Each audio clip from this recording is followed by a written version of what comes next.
La vie chrétienne n'est pas faite d'efforts ni de luttes. Elle ne consiste pas simplement à essayer de mettre en pratique certaines maximes ou d'atteindre une certaine mesure. Mais du commencement à la fin, et tout compris, il s'agit de connaître le Seigneur, Jésus intérieurement. Bien sûr, cela implique une réponse à son égard et une soumission continuelle à son œuvre, accomplie en nous par son esprit, et d'être ainsi en coopération avec lui dans son dessein de conformité à son image. Nous avons tous grandi depuis que nous sommes nés. Comment avons-nous grandi? Non pas en s'asseyant et en considérant que nous devrions accroître notre stature, non pas en décidant de grandir autant ce jour et un peu plus le lendemain, non pas par de douloureux efforts pour augmenter nos dimensions, mais nous avons simplement grandi. Mais alors que nous grandissions simplement, nous avons dû répondre aux lois de la croissance.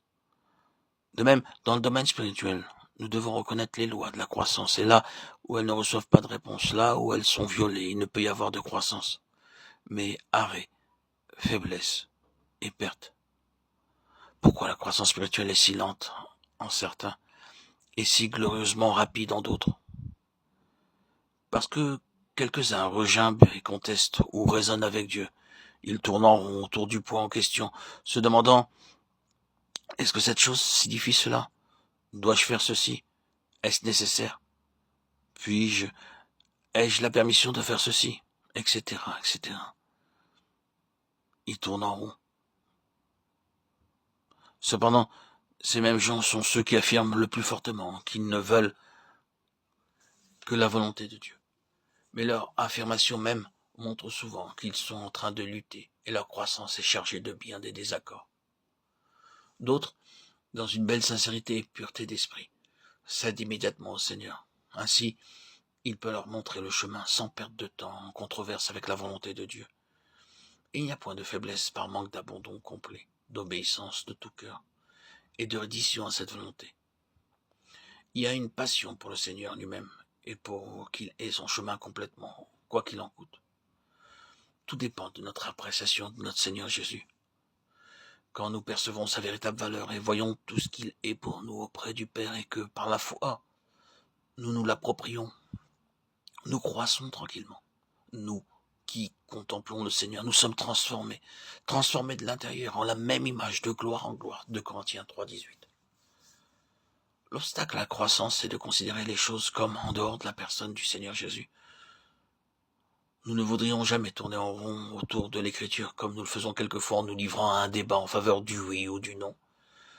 Si nous l'apprécions pleinement, si notre passion était telle que lui reçoive le plus de gloire possible, nous céderions instantanément afin que Christ obtienne plus de gloire. La difficulté n'est-elle pas souvent dans notre considération des aspects de la vie chrétienne comme étant des choses en elles-mêmes? Une juste appréciation du Seigneur Jésus se débarrasse de toute la tension de la croissance spirituelle. Christ est par-dessus tout glorifié, là où Christ est par-dessus tout dans le cœur. La croissance est liée au bien-aimé, et la croissance est la conséquence d'être occupé de lui, en donnant au Seigneur Jésus sa place en toutes choses, lui, le premier, et tout, et en tout, de façon décisive. C'est une question de mesure de Christ. Nous devons voir que toute chose est liée au Seigneur Jésus lui-même. Tout est une question de connaître le Seigneur dans nos cœurs. Alors, le Seigneur a la vie libre en nous et à travers nous. Soyez donc centrés sur lui et découvrez qu'il est lui-même tout. L'évangile de Dieu est que nous sommes sauvés pour être rendus conformes à l'image de son Fils, pour parvenir à la plénitude de la mesure de Christ, à l'état d'homme fait à la mesure de la stature de la plénitude de Christ. Éphésiens 4, 13.